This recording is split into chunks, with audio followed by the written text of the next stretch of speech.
Paz e graça aos irmãos. Quero convidá-los a abrirem a palavra de Deus no livro de Atos dos Apóstolos. Nós vamos permanecer nesse momento ainda com nossas crianças. No final, quando formos nos preparar para a ceia do Senhor, elas estarão subindo. Atos, capítulo 2, os versículos 46 e 47. Depois nós leremos Atos 5, versículo 42. Atos, capítulo 2, versículos 46 e 47. E depois, no capítulo 5, versículo 42. Eu vou pedir para ligarem essas luzes, escurecer um pouquinho. Atos 2, 46 e 47. Vamos ler juntos estes versículos, são dois versículos, Atos 2, 46 e 47, e depois o capítulo 5, versículo 42. Vamos ler juntos, Atos 2, 46 e 47. Vamos lá?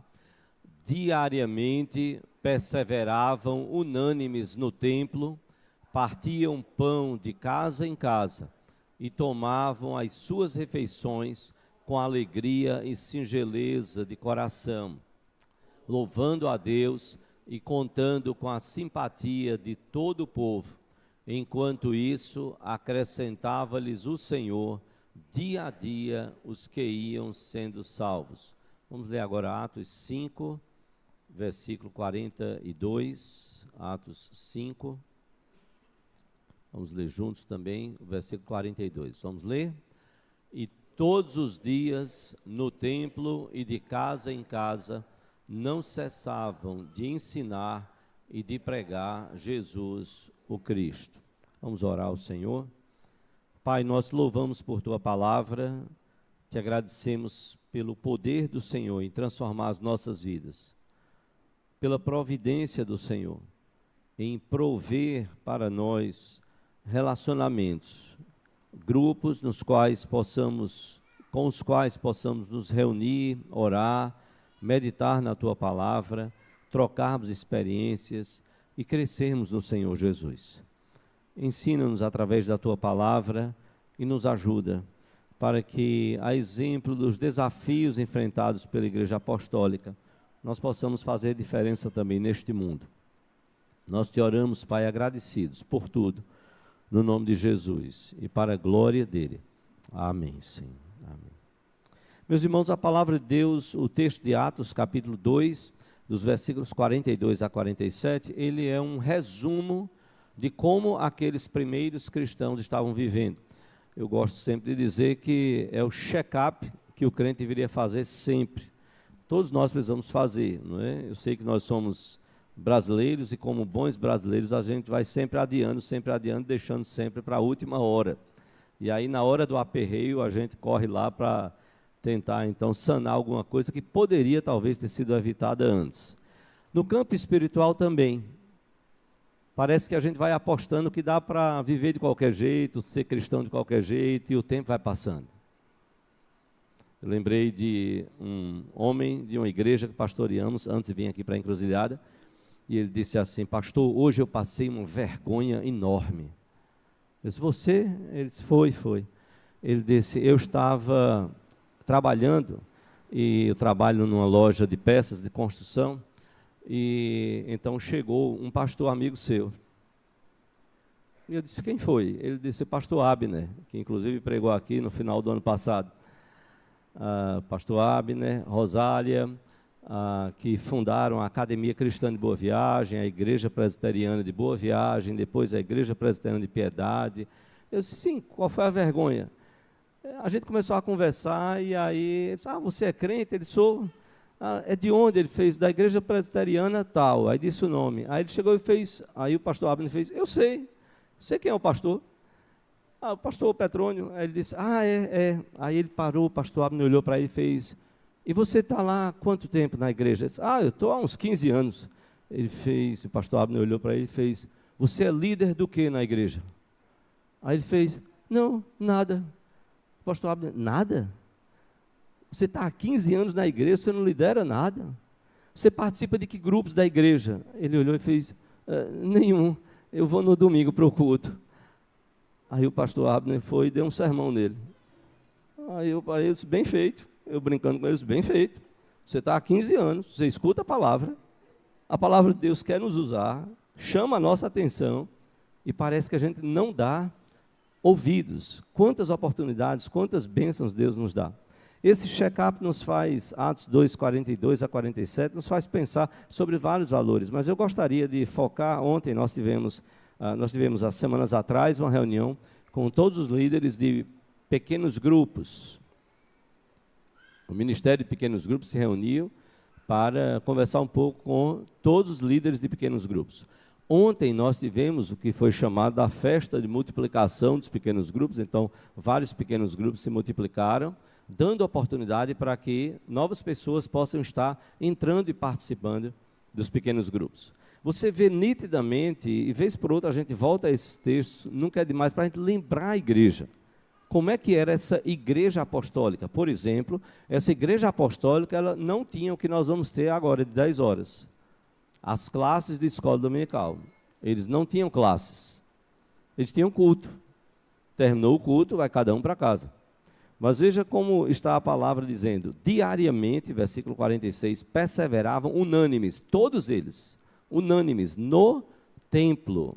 E eles faziam o que mais? Partiam pão de casa em casa, e tomavam as suas refeições com alegria e singeleza de coração. E a Bíblia diz, louvando a Deus, no versículo 47, louvando a Deus e contando com a simpatia de todo o povo. Não era o povo evangélico, era o povo da sociedade. Eles achavam bonito, interessante, como é que aquela igreja se reunia no templo e de casa em casa. Enquanto isso, diz a palavra, acrescentava-lhes o Senhor, dia a dia, os que iam sendo salvos. Essa igreja estava no templo e de casa em casa. Nós lemos no capítulo 5, logo em seguida, versículo 42, nós lemos o texto que nos diz, e todos os dias, Atos 5, 42, e todos os dias, no templo e de casa em casa, não cessavam de ensinar e de pregar Jesus o Cristo, o Messias, o enviado, o Salvador, o ungido de Deus. A igreja estava no templo e de casa em casa, ensinando, não cessavam de ensinar e de pregar Jesus, o Cristo. Veja, era uma prática diária da igreja. Eles estavam no templo, o templo tinha horários, pelo menos 3 horários básicos de oração, às 9 da manhã, ao meio-dia, o templo de Jerusalém, 9 da manhã, ao meio-dia e às 15 horas. Fora os sacrifícios, eles tinham esses 3 horários, 9, meio-dia e 15 horas. Você podia chegar lá nesse horário no templo e haveria sacerdotes que estariam conduzindo aquele momento de oração. A Bíblia diz que eles estavam diariamente. Em quais horários? Não, mas a igreja estava indo para o templo todos os dias para orar. Todos os dias, diariamente, no templo e de casa em casa. Quanto nós precisamos aprender sobre a oração. Um grupo de pastores, há muitos anos, há mais de 20 anos, foi para a Coreia do Sul, uma potência econômica, tecnológica, e em outros aspectos também. E vive ali constantemente sob a ameaça da Coreia do Norte. E esses pastores foram lá e ficaram impressionados. Porque a cultura oriental é uma cultura de meditação. Mesmo aqueles que não são evangélicos. Veja como a nossa cultura é muito a cultura ocidental de ação. A oriental é de meditação, que faz pensar a ação. E agem muito. Mas meditação, oração. E eles ficaram assim impactados com o exemplo de vida deles, dos crentes. Eles iam para as igrejas todos os dias para orar e de lá sair para o trabalho, para a escola e por aí vai. Você já viu como a nossa cultura ocidental, tão ativista, como é complicado às vezes orar? Veja bem, eu lembro quando a igreja fez 80 anos, a gente vamos ter 80 minutos de oração. 80 minutos de oração. 80 minutos dá 1 hora e 20 minutos. Aí já teve alguém que disse assim, pastor, a gente só vai orar.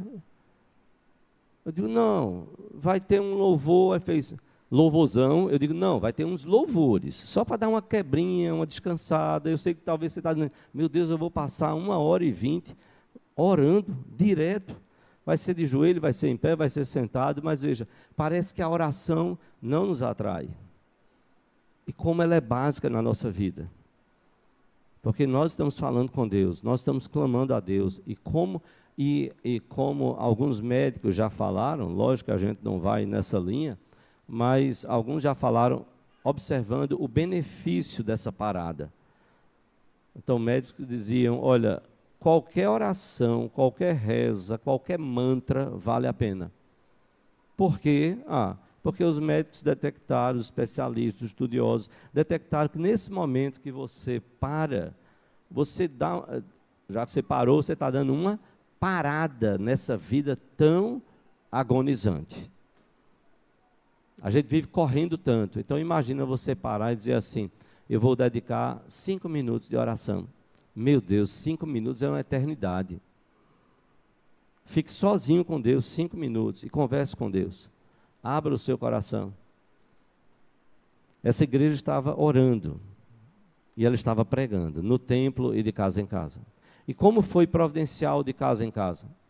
Essa igreja que ia para o templo passou a ser perseguida, porque os judeus não concordaram com aquilo, com a pregação de que o Cristo que foi crucificado, Jesus que foi crucificado, ele era o Cristo, ele era o Salvador. Ou como é que a liderança do judaísmo ia aceitar uma responsabilidade dessa? E era isso que a igreja estava dizendo, como Lucas registra lá em Atos 2:36. Esteja, pois, absolutamente certa toda a casa de Israel, de que a este Jesus, que vocês crucificaram, Deus o fez Senhor, o dono, o Kyrios, o dono de todo o universo.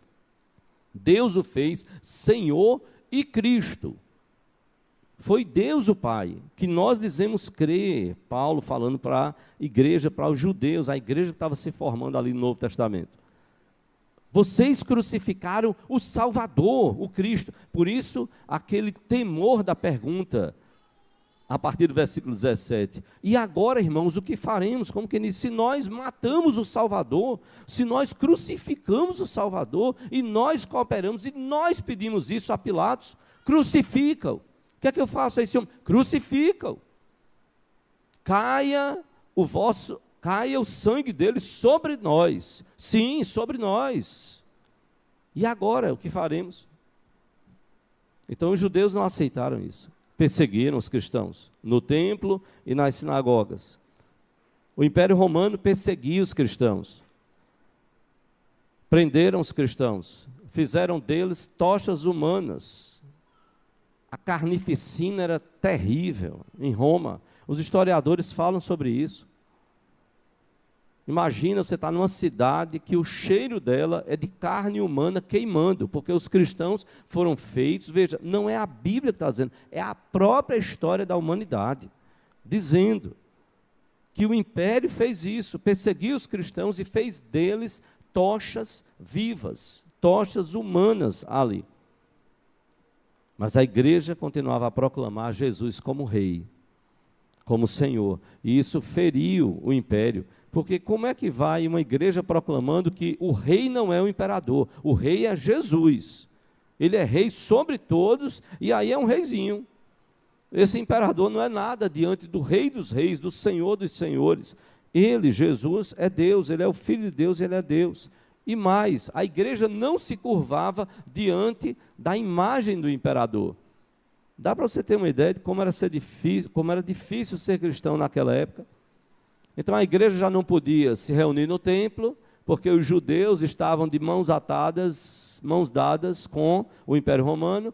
Então a igreja perseguida pelos judeus e perseguida pelos romanos. Restou para a igreja o que? Reunir-se de casa em casa. Receber a igreja na casa era um risco tremendo. E Paulo fala sobre isso, e nós falamos ontem, para todos os PGs, ontem à noite, como está lá em Romanos capítulo 16, dos versículos de 3 a 5, Romanos 16, de 3 a 5, Paulo dá graças a Deus por um casal, Priscila e Áquila. uma mulher grega de alta posição, rica, casada com um judeu. Priscila, a mulher, o judeu, Áquila. Que impressionante. Paulo agradece a Deus pela vida desse casal. Paulo diz que eles são cooperadores. Paulo diz que eles arriscaram a cabeça deles por Paulo. Eles arriscaram a cabeça deles por Paulo. Lá em Romanos 16, de 3 a 5. De 3 a 5. Paulo diz aí, eles arriscaram a cabeça deles. E Paulo então diz, não só eu agradeço, mas todas as igrejas dos gentios. E Paulo diz, saudai a igreja, no versículo 5, no início, Paulo diz, saudai a igreja que se reúne na casa deles. Eles colocaram a cabeça a prêmio, recebendo a igreja na sua casa. Por que é que eu quero trazer tudo isso nessa manhã e trazer esta palavra nesta manhã? Depois da reunião com os líderes de PGs, depois de ontem, com todos os PGs aqui representados, nós precisamos de pequenos grupos que entendam a sua função. Nós precisamos de pequenos grupos que as pessoas têm compromisso.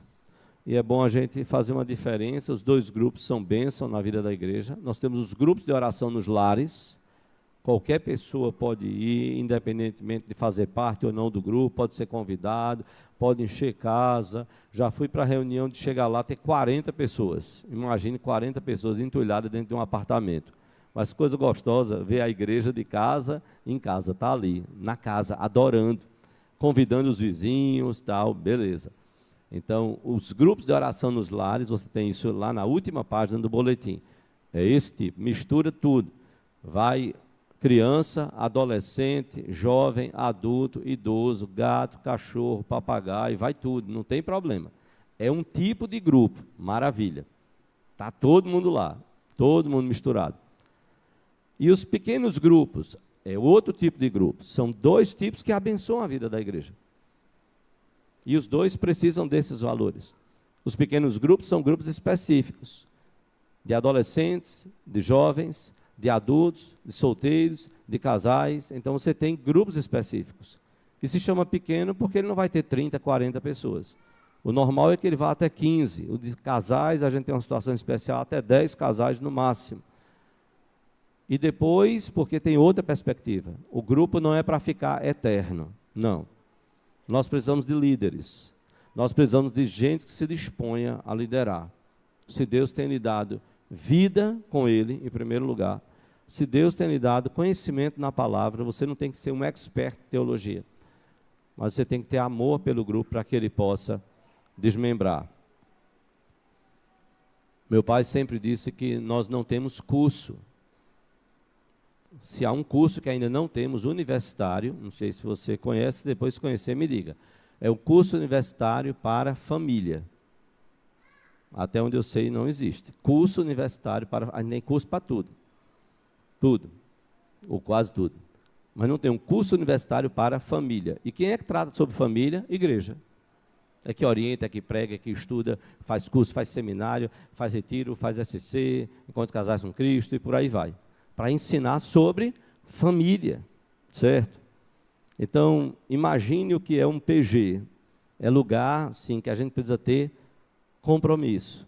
Compromisso. Não é pingar nas reuniões.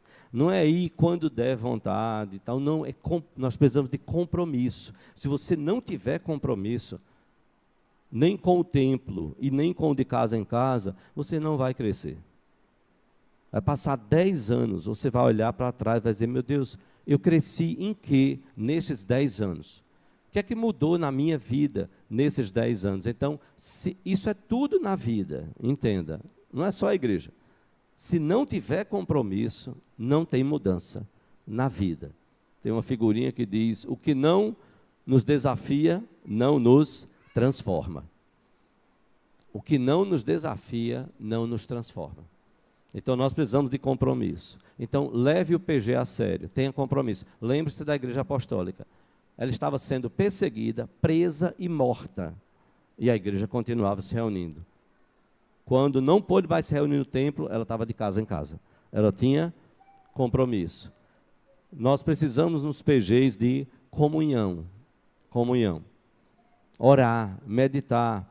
A gente ora, às vezes nem tem louvor, grande parte não tem louvor, mas tem oração e tem a meditação. Estudamos livros, compartilhamos tudo à luz da Bíblia. Tudo à luz da Bíblia, procurando crescer, e eu quero estimular você a isso. PG não só tem compromisso e comunhão, mas e comunhão com Deus e uns com os outros. Mas PG também precisa de serviço voluntário. Abrir a casa. Dizer assim, pode fazer lá em casa. Pode fazer lá em casa. Então a gente procura se ajudar, isso é importante, fazer um rodízio, para que a igreja esteja em vários lugares ao longo das semanas. Compromisso, comunhão, serviço voluntário e visão de reino. Visão do reino de Deus. O PG é uma pequena célula. Você faz ideia de quantas células tem o seu corpo? Eu não faço nem ideia. Incontáveis células. O PG, o pequeno grupo, é uma pequena célula da igreja, do corpo vivo chamado igreja. Por isso que cada PG precisa lutar para ser saudável. Porque se você tiver uma célula no seu corpo desconforme, disfuncional, não saudável, vai prejudicar o corpo. Vai prejudicar o corpo. Então, nós precisamos de PGs, de pequenos grupos que são saudáveis. E isso quer dizer PGs perfeitos? Não. Olha a diferença. Saudáveis. Que vão abençoar, que vão cuidar, que vão trazer saúde para as pessoas que fazem parte do PG. E quando o PG não está sendo saudável, lógico, você tem lideranças. Você tem a liderança do próprio PG, você tem a liderança do Ministério de Pequenos Grupos, você tem liderança pastoral, tudo para isso, buscando que o PG seja saudável. Porque a igreja precisa se ver como um hospital. Você lembra quando Jesus disse para os fariseus? Os sãos não precisam de médico, e sim os doentes. Então nós somos doentes pecadores. Graças a Deus, lavados, remidos no sangue de Jesus, sim. Mas a doencinha do pecado, ela está lá, só querendo oportunidade. Só querendo oportunidade. É como aquela bactériazinha que está só esperando. Eu lembro que Damaris tinha muita otite, até que Nani, Rejane, esposa, médica, esposa de um médico, do Marcos, lá da igreja de Casa Caiada, nós levamos para Nani pelo plano, e aí ela disse, ela toma água gelada? Eu disse, toma, ela toma, gosta muito de água gelada. Aí ela disse, olha, é o seguinte, ela está tendo muita otite, isso aí poderá gerar cirurgia, então vamos fazer o seguinte, conversa, Damaris, vamos evitar água gelada, por isso que você vê muitas vezes gente tomando sorvete e uma aguinha natural do lado, um pouquinho, para quebrar aquele gelo. Aí ela disse, o problema é que na nossa garganta, nós temos bactérias que estão ali quietinhas. Aí quando pega o gelo para torar, aí elas se multiplicam e criam problema e já dá direto com o canal do ouvido, aí dá otite. Eu tinha uma tia, morreu com 100 anos, no sertão. Se a gente colocasse a garrafa dentro da geladeira, na frente dela, voltasse, ela dissesse, você pega água para mim? Pego. E a gente abrisse a geladeira, ela dizia, daí não. Ela dizia, não, tia, mas a garrafa eu coloquei agora. Ela disse, não interessa. Entrou na geladeira, não quero, eu quero natural, pegue lá da jarra. Ela não queria conversa com água gelada. Tia Deja, nunca esqueci. Não é? Então, eu disse, não, mas a água gelada é a que mata a sede. Em algum momento pode, proliferou a bactéria. Então, veja, nós temos a bactéria do pecado, só está esperando a aguinha gelada. Só está esperando ali para ela se multiplicar. Então, nós precisamos cuidar uns dos outros, para que a igreja seja saudável, para que os pequenos grupos sejam saudáveis e por aí vai. E por último, eu quero terminar dizendo que o pequeno grupo, ele cumpre o terceiro propósito de Deus para a vida da igreja. Esses 3 E's aí, não é invenção não, isso está na Bíblia. Isso está na Bíblia.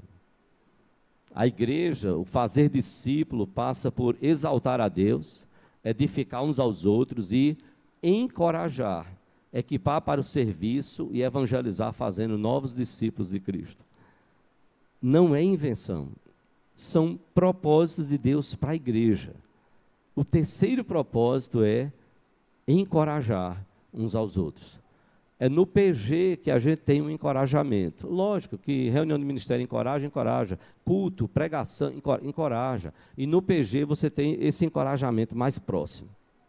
Você não chega aqui no culto para dizer assim, olha, eu queria compartilhar, essa semana foi tão difícil para mim. Aí você começa, durante a mensagem, a compartilhar como foi difícil essa semana, as lutas que você está tendo. Você não faz isso durante o culto, porque o culto está no primeiro propósito de exaltar a Deus.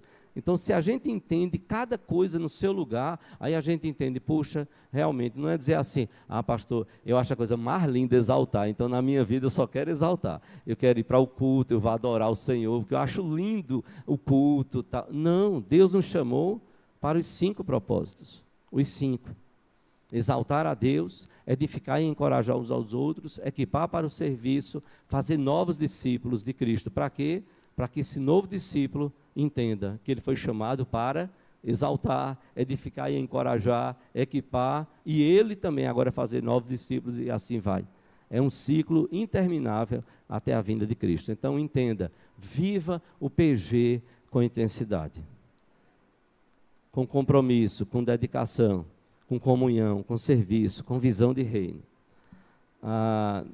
Eu quero terminar conclamando, principalmente você, casal. Nós estamos tendo a bênção, depois de muitos e muitos anos. Quando a gente começou o PG aqui na igreja, Jader, Carla, a gente não podia nem chegar para a igreja toda e dizer assim, se você quiser um PG, não tinha PG. Não tinha PG para todo mundo. Então, que luta para poder sonhar, orar, trabalhar, multiplicar, para poder acolher. Nós estamos hoje com 6 PGs de casais. Dos 6, tem 3, se não me falar a memória, 2 ou 3 que ainda tem vaga. Então a gente vai pedir que você entre em contato com Solange ou Beto Souza, para que você participe de um PG de casais. Nós temos PGs de adolescentes, de jovens, de adultos, que têm vagas. E o PG de casais, a luta é maior, porque você tem uma quantidade enorme de casais e estamos devagarzinho multiplicando, para poder ir atendendo a demanda de chegada de novos casais, ou casais que já eram membros da igreja que ainda não faziam parte. E aí, por que eu estou enfatizando muito o casal? Pela necessidade que nós temos de começar na base a família. Nós temos necessidade de trabalhar a base da família. E a família começa na união de um homem com uma mulher. E eu não tenho temor de dizer que Satanás está jogando pesado. Quem já está andando conforme a dança dele, está lá. Ele não tem muito trabalho. O trabalho dele é com casais que querem servir ao Senhor, querem amar o Senhor, querem cumprir o propósito de Deus para as suas vidas. O propósito de Deus para as suas vidas, para as suas famílias. Então nós estamos com o PG de casais, trabalhamos um livro extraordinário, durante quase 2 anos, Amigos e Amantes, extraordinário. E eu fico pensando, como pastor eu estou dando esse testemunho, eu fico pensando nos outros líderes de PGs, de casais, não é? Como tenha sido abençoado e abençoador esses momentos, da gente aprender uns com os outros, lendo um livro, compartilhando o livro e olhando o que a Bíblia diz. E vem agora um livro excelente, para a gente pensar por esse próximo tempo aí, aquilo que Deus quer das nossas vidas, como casais. Agora veja, se você, eu digo isso em casa mesmo, para minha própria esposa, a gente não pode esquecer, a gente tem que ler o livro, porque o livro nos remete à Bíblia, e se a gente não fizer isso, aquele tempo no PG vai ser muito mais enriquecedor, e a partir daí, muita oração, Senhor, me ajude, para que isso que a gente está aprendendo, a gente coloque em prática nas nossas vidas. Isso é com todos os PGs, todos os PGs. Então, a nossa oração é que Deus abençoe você ricamente. Seja você adolescente, jovem, adulto, solteiro, casado, idoso, que você faça parte de um PG. O PG nos aproxima. E eu lembrei de uma pessoa criada no Evangelho. Ela disse, eu gosto muito de tal religião. Ela disse, porque lá eu entro naquele templo, o religioso fala o que ele tem que falar e eu vou embora. Eu não falo com ninguém, eu não me relaciono com ninguém, eu não preciso responder nada a ninguém. Pronto, eu escuto ali o que tem que escutar e pronto, e vou embora. E nessa conversa bem franca e amiga, eu disse, e você sabe que isso não é igreja. Isso não é igreja. Isso pode ser um templo, isso pode ser uma religião. Igreja é que não é. Não foi assim com Jesus e os apóstolos. Relacionamento dá trabalho. Porque eu sou pecador, você é pecador. E nós, como pecadores, precisamos nos ajustar dentro da vontade de Deus. Mas isso também nos transforma. Esses ajustes, esse trabalhar, nos transforma. Então, igreja é isso, é relacionamento. Sim. Poderemos ter em alguns momentos de tristeza, de dor. Sim, todos nós passamos. Todos nós passamos. Eu não sou o único a admitir isso. Paulo falou isso lá em 2 Coríntios 11. Ele tem um relato de problemas que ele passou, fora os outros problemas que estão nas epístolas. Agora, o coração de Paulo não estava nisso. O coração de Paulo estava, essa igreja, ela é como uma noiva que está sendo preparada para o encontro com o noivo. Essa era a visão de Paulo, não eram os problemas. Quem aqui já casou? Levante sua mão. Certo, glória a Deus. Maravilha. Pode baixar. Quem aqui nunca teve problema no casamento? Levante sua mão. Só eu? Então eu vou baixar a minha para ser solidário. Ah, ok. Quem nunca teve problema, ali uma criança, no casamento, porque ele ainda não casou, é criança. Não é?